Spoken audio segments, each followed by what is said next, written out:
आखाती देशांमध्ये युद्ध पेटून 13 दिवस उलटलेले आहेत। याचा परिणाम आता थेट अद्ययावत तंत्रज्ञान वापरून शेती करणाऱ्या शेतकऱ्यांवर झालेला आहे। भंडारा जिल्ह्यात भाजीपाला ठेवण्याच्या प्लास्टिक पिशवीचे दर आता 30 ते 40% वाढलेत। त्यामुळे आता शेतकऱ्यांचे खरीपाचे नियोजन बिघडणार आहे।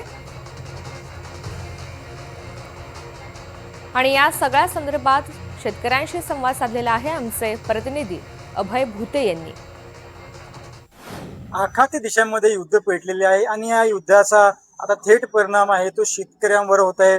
जे कृषी साहित्य आहेत या साहित्याच्या रकमेमध्ये जे आहे तब्बल 30 ते 40% वाढ झालेली आहे आणि याच्यामुळे आता या युद्धाचा जो परिणाम आहे शेतकऱ्यांवर एक मोठा आर्थिक भूदंड टाकणारा ठरणार आहे। आणि सध्या आपण आता भंडारा जिल्ह्यातील जे कृषी केंद्र संचालक आहेत त्यांच्याकडे आले आहोत आणि आपण आता यांच्याकडून जाणून घेऊयात की नेमके हे जे कृषी साहित्य आहे त्याच्या कोणत्या कोणत्या किमती वाढल्या आहेत आणि किती टक्क्यांनी वाढले आहेत। काय सांगाल, आपलं नाव काय? माझं नाव आहे विकास मधुकर राऊत। मी कृषी साहित्याचा विक्रेता आहे। मी शासनाकडे अधिकृत वितरक म्हणून इरिगेशनमध्ये माझी नोंदणी आहे। तर इरिगेशनचे जे साहित्य आहे, ड्रीप इरिगेशन झाला, प्लास्टिक मल्चिंग झाला, PVC पाईप झाला, या सर्व साहित्याचे दर हे 30 ते 40% वाढलेले आहेत। आणि याचा असंतोष शेतकऱ्यांमध्ये आमच्याकडे आल्याच्या नंतर दिसून येत आहे आणि शेतकऱ्यांकडून या साहित्याचे दर शासनाने कमी करावे अशी मागणी होताना दिसत आहे।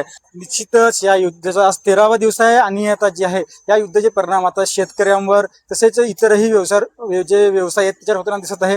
त्यामुळे आता थेट 30 ते 40% झालेली वाढ ही शेतकऱ्यांना आर्थिक भूदंड लादणारी असेल। अभय भुते, NDTV मराठी, भंडारा।